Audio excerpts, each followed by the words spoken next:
Welcome to Growth for Good, the show about amplifying impact for nonprofits, charities, and social purpose businesses. I'm Daniel Francavilla, a marketing advisor and brand strategist and your host. On this show, I interview leaders at nonprofits and social enterprises and the organizations that support them. We discuss the wins, challenges, and best practices when it comes to communications, marketing, fundraising, and impact. Let's dive into today's episode. All right, welcome, Jason, to Growth for Good. Thanks for coming. Hey, thanks for having me. Awesome. So I'm excited to talk to you. We've both been on the CMA Not-for-Profit Marketing Council. Yep. I'm super excited to learn a little bit from you about marketing in the nonprofit and social good sector. I'd like to start off by you telling us about your career history in marketing in the sector. Sure. So I started in the hospital sector at Sunnybrook.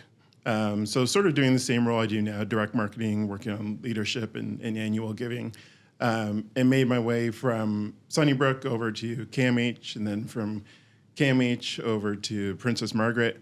I was at Hamilton Health Sciences for a little bit, and now back to the Princess Margaret. So I'm all sort of working in the same area, direct marketing and some leadership and annual giving, and a little bit of monthly, but yep, a few different organizations. Awesome. And over the course of the last couple of years with the pandemic, has your role changed at all within the way that direct marketing has been approached? Yeah, with the pandemic, it was a little strange. We weren't sure how people were going to react as far as were people going to be worried about their job security and hold back on giving, or were they going to say, at hospitals, like, we really need to help them now, like more than ever. And we saw the latter, like people really went over the top and gave more. Mm-hmm. But really what we had to do in some of our mailings was just make sure that we were communicating the urgency behind, COVID's here. It's laid an extra layer of sort of urgency on what happens at the cancer center.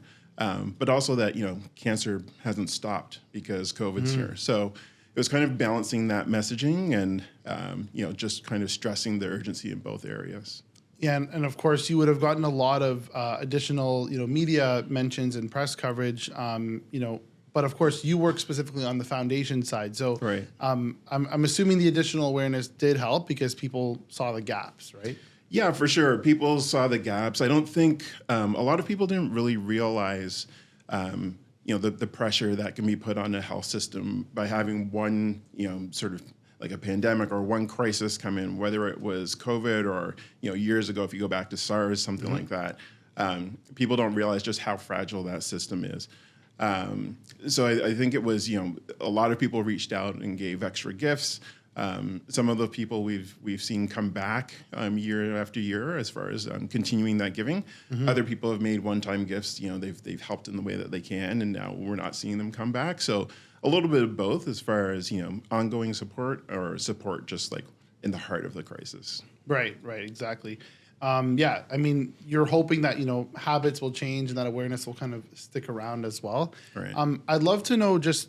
From your career perspective, you work with annual giving, leadership giving, and you specifically have worked a lot in the health and hospital space. Yeah. What was your career journey like prior to that? How did you end up in this niche, as you could say? Yeah. So going back a bit, I used to work at CanWest Media Works, so I was working on the creative side of things. So if you'd watch something like the NFL and you see these virtual insertions where it's the first down line is brought to you by Grand Toy or something. You see a highlighter come in and draw the line. I used to develop those ads. Nice. And as we... I used to love Grand Toy. Yeah, they were really open to a lot of creative things. But then as the NFL contract came up and Rogers came in and took that business, so I'm like, I don't think there's going to be work for me here anymore. And so, I stayed on for a little bit, and then the opportunity wasn't there anymore. So I took a step back and said, At CanWest, I was able to do some print, some digital, then do some broadcast stuff. So I was like, where else in marketing can I sort of focus? And I saw an opportunity at a company called Cornerstone, mm-hmm. They've since been purchased by Deloitte. But really just doing like hardcore direct marketing, like the data side of things. And I was like, well, I don't know anything about direct marketing. I threw my hat in the ring and ended up getting a job there. So that's how I kind of got into the whole direct marketing side of things, and a really good base as far as, getting to work with a lot of different not-for-profits there. Places like Heart and Stroke, UNICEF, like a lot of the big players. Big charities. Really just seeing how those different organizations work, things that were important to them, how their marketing mix sort of worked. So a really good foundation for me as far as like moving into not-for-profit work. Awesome. So it's kind of that trajectory to get you into that. Yeah. And then I guess you talk a lot about direct marketing. For those who are either with maybe a very small nonprofit or looking to get into the space, could you explain what direct marketing includes? Sure. So there's a few different ways to say it. Some people say direct marketing, some say direct response. Mostly what I deal with is direct marketing as far as pieces of mail that are being sent out to people. But there's also, you can do it through social. It's really just where you're having that direct contact from the organization to that end user. So in our case, to the donor. But for me, I focus mostly on the mail as like the heart of the piece, but also incorporating some like email follow-up.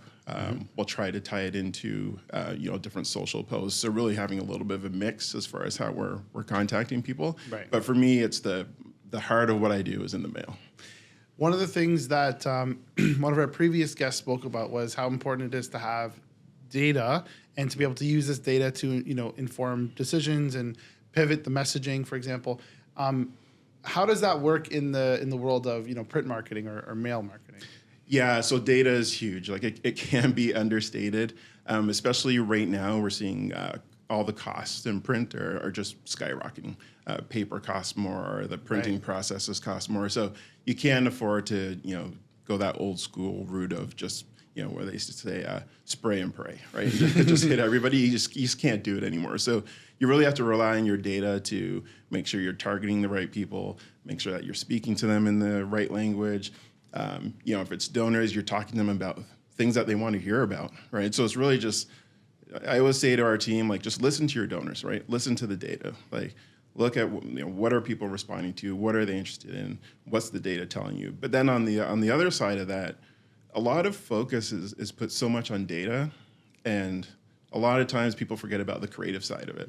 So I always say you can have the most targeted campaign in the world, but if the creative on it is like low quality or misses the mark, it's a total waste. So if you don't have that balance and those two sides working together, you're not going to have successful campaigns. So data is super important. It's good that there's more focus on it now. I think from the whole big data thing about 7 years ago to now, it's a good progression. But you can't forget the creative side. I love that because, what are you going to do with the data, right? You have to, data informs the creative and the messaging. Sure. So I love that. Now, just in general, we know that, of course, everyone's competing for attention, and whether that is through, direct means or whether it's just awareness campaigns, things like traditional media, billboards, TV and radio ads. What are some things that organizations can do if you had to give some advice to other nonprofits? Yeah. What can they do to stand out in that kind of crowded world? I think especially for nonprofits, you have to, don't be afraid to try something different. Everybody now says, "Oh, we need to do our sick kids. We need to do our Versus campaign," right? But the thing is, like, they were different, but when they came out with that ad, it was something nobody had seen before. Totally stepped out of the box. So it's really just having that sort of freedom to try something new, and knowing that it might not work. Right. So, and it's always, you have to be careful because you're using donor dollars and you don't want to just, do these frivolous campaigns. But at the same time, you got to try something new because, the car companies, like the retail, like they're all going to be doing things that are flashy out there. So, you've got to try something new. And I go to Heart and Stroke a few years back with their, I think the campaign was called Make Death Wait. And that came on, you're like, whoa, like it was totally different, a little bit of backlash from some people, but I thought overall it was really successful. Had a lot of good feedback, got them in front of people, got people talking about Heart and Stroke, right? So you got to try something like that that's going to be a little bit different. Yeah, that's for sure. And it doesn't necessarily mean that it's more ad spend or more budget. For sure. Right? It comes down to the concept, right? And if you can get that very creative or impactful message, you can keep your budget the same when it comes to executing that campaign sometimes. Yeah, the one thing that really drives me nuts in not-for-profit is, people will say, oh, I don't have the budget to do things. I don't have the budget to be creative. You totally do. You have to just, look at your budget right now and say, like, where are the areas where, we can take a little bit of that and try something new? Because, the thing I always say to my team is everything dies. So you have a campaign that's going along great and you run it a few years, at some point it's going to run out of steam. And if you wait too long, you get to that point where it's completely run out of steam and nobody's interested anymore. If you haven't tried something new or started working some new campaigns in, you're in a bad spot because now revenue's down, people aren't talking about you, and you're trying to get everybody back on board. Right. So you really got to, put those new things out there, use your existing budget, but just try something different with it. Makes sense, for sure. Every once in a while, you have to pivot, so it's good to kind of be prepared, have that mindset, knowing that you'll be doing that up front. So no matter what size your organization is, what stage you're at in your career or in your fundraising goals, for example, there's always going to be some kind of challenge, right? Are there any challenges that either you've had personally in your career or that you've seen in the places you've worked for when it comes to marketing and communications? Yeah, I think one of the challenges is sort of just going back to what I was just saying earlier, just convincing people that it's okay to try something new. I know a lot of organizations are very strong on their brand and say, that's not our brand. And okay, but at some point your brand has to evolve and you have to always be looking at ways to engage people. And that's not saying you have to go completely outside your brand, but where are those boundaries and where can you push a little bit? Yeah. So really just, getting people to start thinking differently. That's been a challenge sometimes that I've faced. And also within not-for-profits, one of the big challenges is just, the sort of silos where you've got, major gifts, annual giving, leadership, like who owns, quote unquote, owns what donors. Right. Some organizations are better than others as far as, having a nice pipeline and being able to move donors between different groups and working on that strategy on how can we best serve the overall group of donors to help our bottom line. Whereas other ones, it's a little bit more like, these are mine, stay away. So it can be challenging at times. Luckily at Princess Margaret, we're pretty good as far as, having an overall view of how donors can move through the pipeline. And, your donor who's an annual giving donor today could be a major gift donor tomorrow. Right. So that's kind of the approach we have to it. So that's been a challenge sometimes, but I'm happy that it's not one right now. That's great. And that goes back to, again, having the data to be able to track that so that you can, make those predictions. Obviously, a lot of marketing and communications in nonprofit, you're trying to solicit donations, supporters, build that connection with donors. So you have to focus on storytelling and emotion and, getting these great, showcasing these wins, right? What are some examples of some successes or some wins that you've had either in your current role or in a previous role? Yeah, so right now, I'm really proud of our equipment campaign that we have at Princess Margaret. So every August, we create a brochure that, in consultation with the Cancer Center, we find out what are the different items that, different equipment items that they need at the Cancer Center that they don't have in their capital funding. So we create a list and then send this out to our donors and say, these are the different things we need. And it's really just communicating those stories to say, like, well, why is a vein finder important, right? And then it's just, because when you have cancer patients coming in, it's tougher to find veins, when they have to get different injections. And when you have nurses who are going in trying to give them, different needles or hook them up to things, and you don't want to sit there poking somebody over and over. It's bad for the patient. Then the nurse starts getting, overwhelmed. And so a vein finder can really help see the veins easily, and really just telling that story really makes our donors get it, right? And so things like that with our equipment campaign, where we're able to tell those stories, tell how having a machine that's mobile compared to one that's attached to a unit, allows a patient to walk down the hall and be able to look out a window when receiving chemo and you're worn down, and being able to have that little bit of mobility makes a huge difference, right? So it's telling those stories that are important for our donors, and our donors have come through year after year on that campaign. They really support it, and that's one of the things I'm most proud of.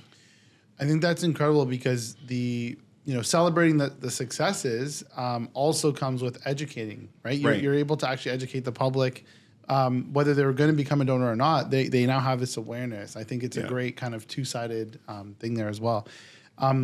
And of course, with healthcare, there's so many areas you could explore that people may not know. So there's a big opportunity for content and for storytelling there as well. For sure. Hopefully, won't run out of those ideas and stories. Yeah.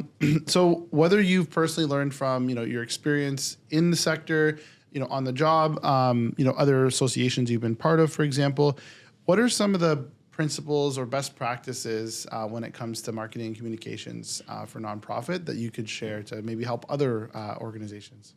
One of the most simple things that people, different organizations don't do, thank your donors, thank them quickly, and tell them what their donation's doing. It's so easy. Like, somebody sends in a gift. The worst thing is, 2 months later, they get a thank you note, and they're like, "Oh, who did I give to? What is this from?" And then they're like, "Oh yeah, these guys. I guess they didn't really appreciate my gift, right?" So it's that gift comes in. A thank you's got to be going out right away. Thanks for giving. Like, this is why you're important. Like, this is why what you're giving to is important. And when you're able to do that, you're able to ask for a second gift a lot faster with a higher response rate. People will give again if you thank them quickly and essentially told them how much their gift means. Like, there's numerous reports showing like people will give again. So that's a basic. And then having like I was talking about earlier, that balance between the creative and the data side of things, especially if you're on a tight budget, listening to your data, just making sure that you're having proper targets, and that you're speaking to people how they want to be spoken to. Right. If you're sending out mail to somebody and they're never responding, but then you on a follow-up you see that they a follow-up email, you'll see that they'll respond and give. Maybe you should look at testing just emailing those guys. Save the money to me if they're not responding through the mail. So if they're focusing on a certain area of cancer and not responding to other things, maybe just have them have a follow-up going to them in that one area of cancer. So really just like listen to the data and what your donors are telling you, because you can end up saving a lot of money by doing proper targeting and messaging to those donors. Yeah, absolutely. It comes down to optimizing for your audience, but also as trends change, right? So we saw, this is my next question to you, we saw things change with patterns, people's donation patterns with the pandemic. And so being able to respond and adapt to that is huge. So did you see a lot at the foundation? Did you see a lot of change in donation and support patterns? Or did your marketing efforts change during the course of the pandemic?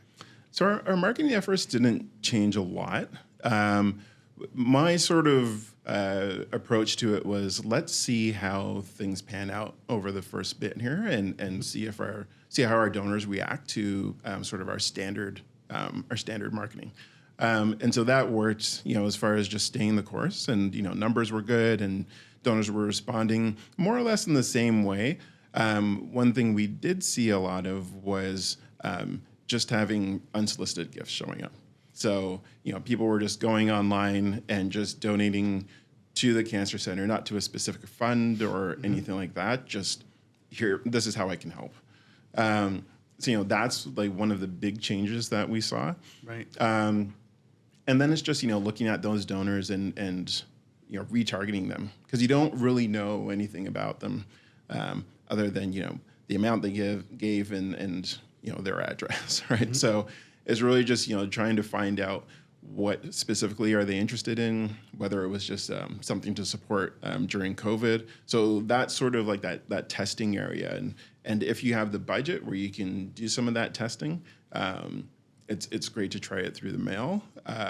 If not, digital, you can still get a decent response and sort of find out some more information about some of those donors. Because it's the great unknown, the donors that came on board through COVID, who's really interested in your cause, who really just wanted to help during a time of crisis. So that's sort of, that pool of data, like, what do you do with it from here? Yeah, that's good to know. Over the last, because you've been, kind of working in this specific space for about a decade now, right? Yeah. From when you started here in this role, has anything changed, or have you seen a lot of trends or patterns change in people, the way they're supporting or the platforms they're using? Not a ton. So surprisingly, I thought we would see a bit more of a swing to digital. But it hasn't been as much of a swing to digital as I would have thought. What I am seeing is some people who are receiving mail, they'll receive that piece and then they'll give electronically. So that makes a lot of sense. I don't have a checkbook at home. If I have to do a check for anything, I have to go to the bank and get a bank draft and stuff like that. So they're seeing that as a reminder to then go donate online. Yeah, so that's what is make sure we have the personalized URLs and that's sort of the one area where I'm shifting.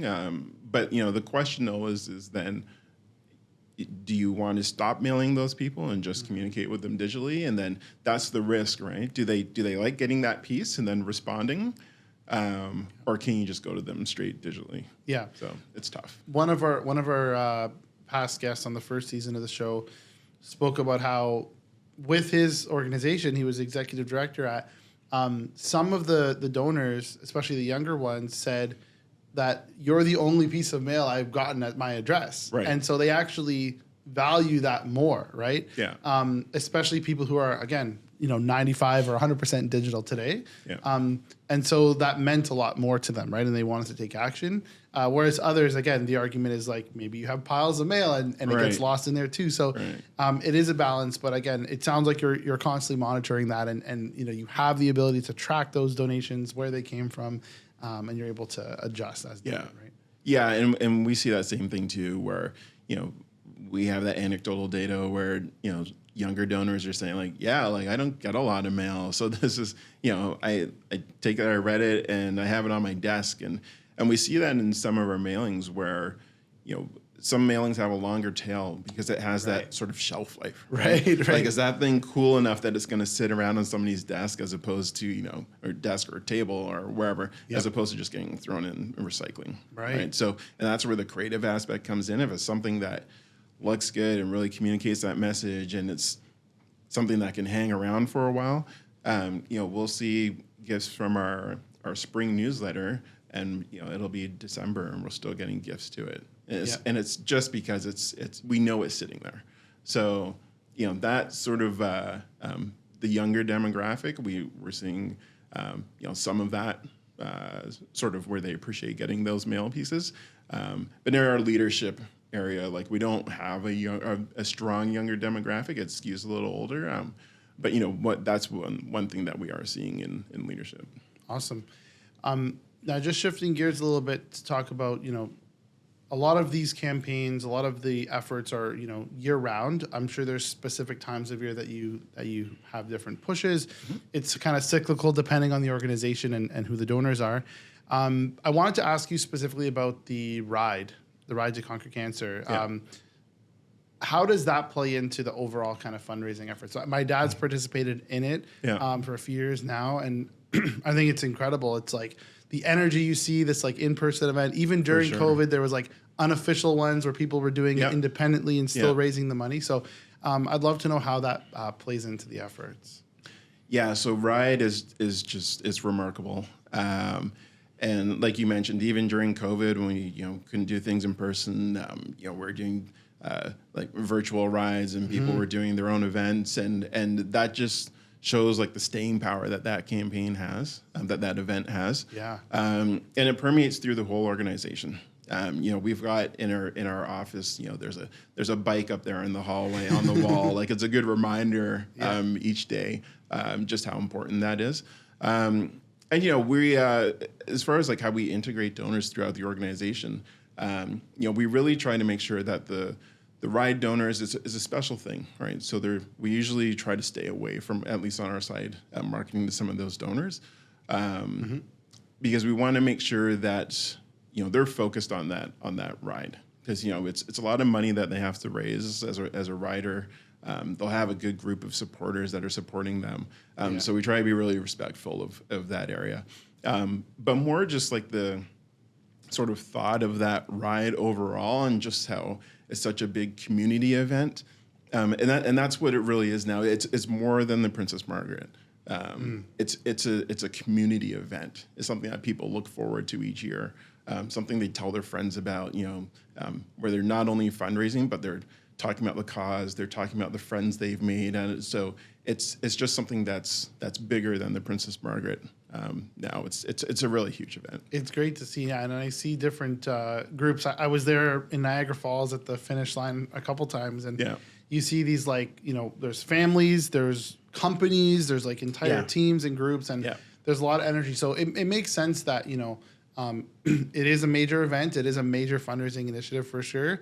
But that some of those people, aren't necessarily going to want to be on a mailing list receiving stuff all year long. Right. They're kind of inspired by those stories of maybe a loved one that has, either recovered or passed away, and they now want to rally around this one event to make an impact. Right. And then there's others who, again, like they get looped into a group because a group from work is going, right?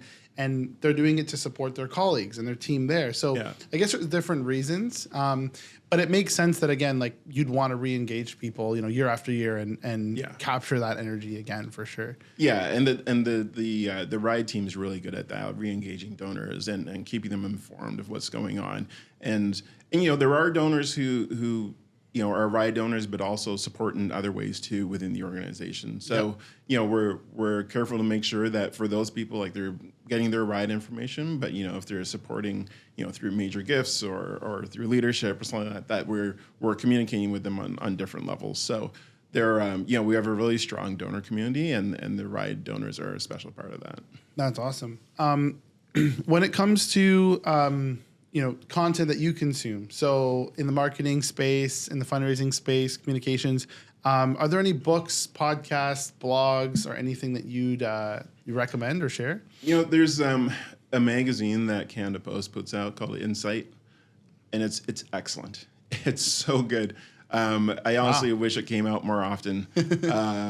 It really talks about some of the different things going on in direct marketing, things through the mail, obviously Canada Post. But they really show a lot of different organizations who are creating groundbreaking campaigns by just being creative and just communicating their messages in effective ways through the mail. So the content within the magazine is fantastic. It's really good every month, or however often it comes out.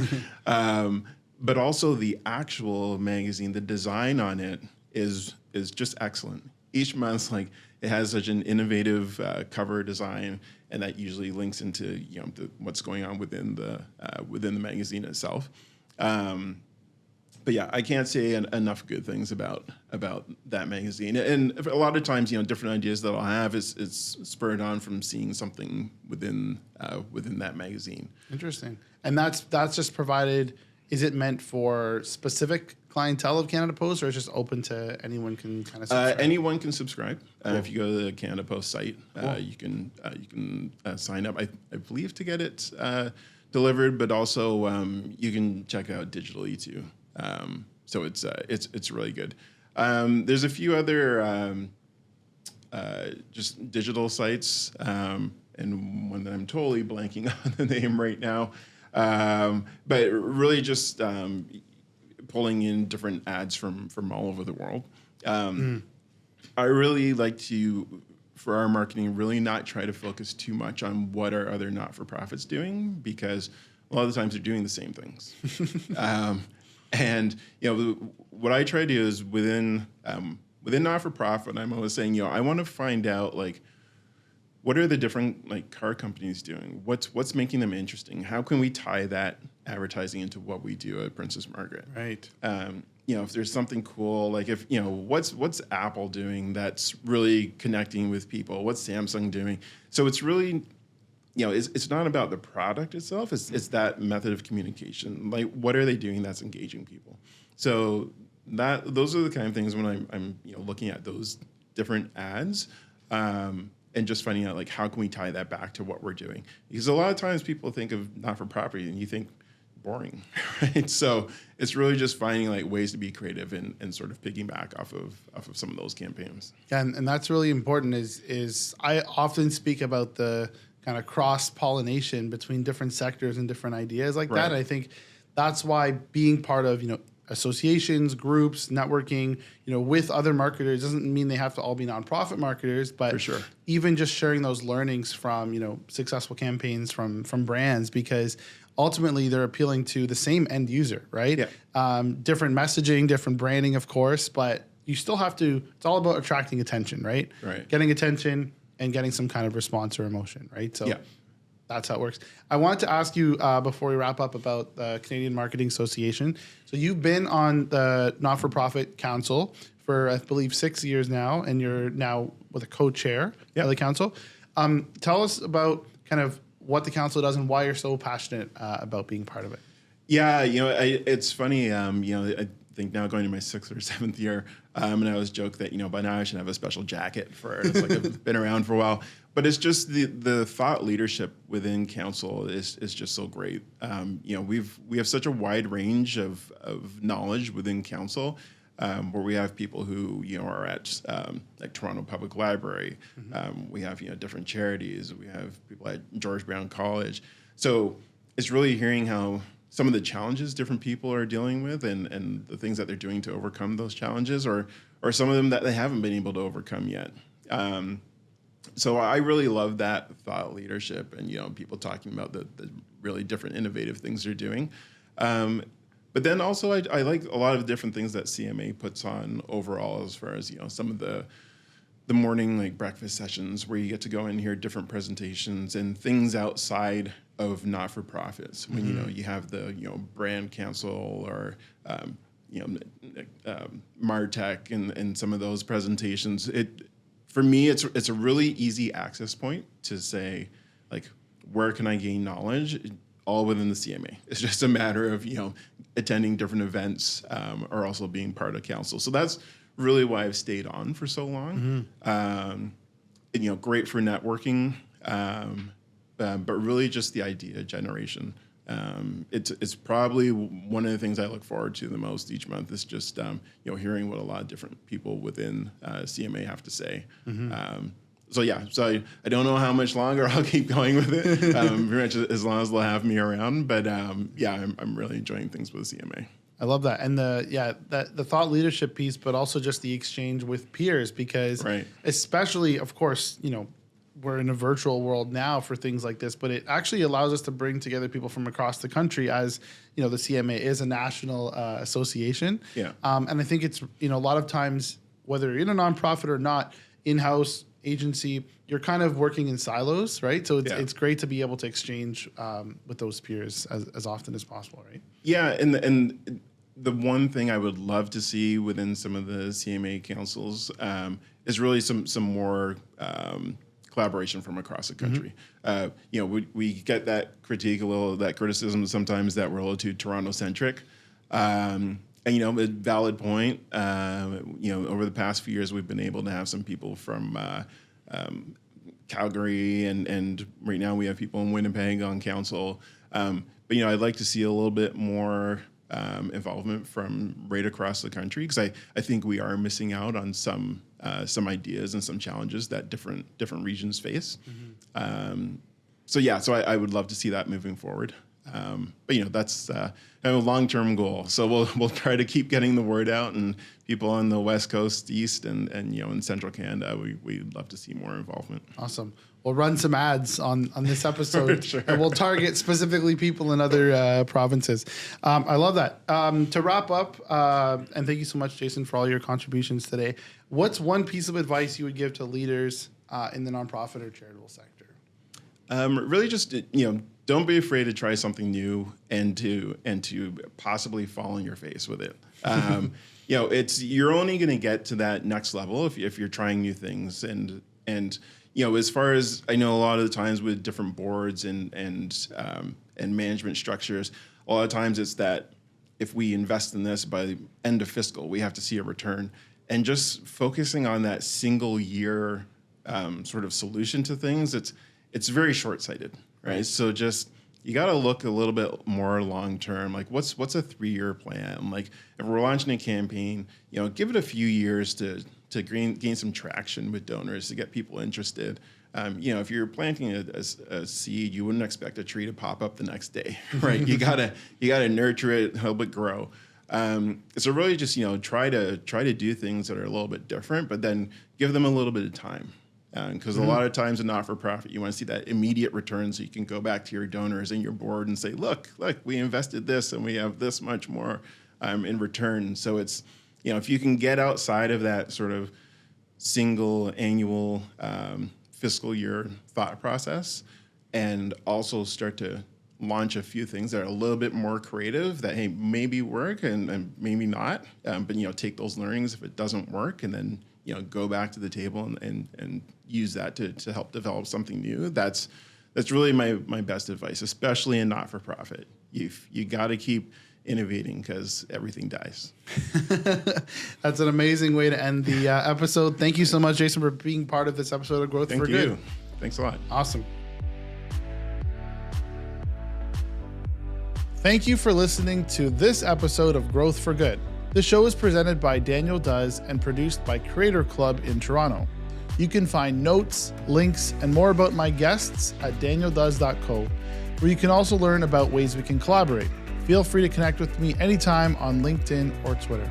If there is someone from the sector that you'd like to learn from or you'd like to be interviewed on the show, feel free to reach out to team@danieldoes.co. If you're considering creating a podcast or video series for your organization, connect with Creator Club at creatorclubstudios.com.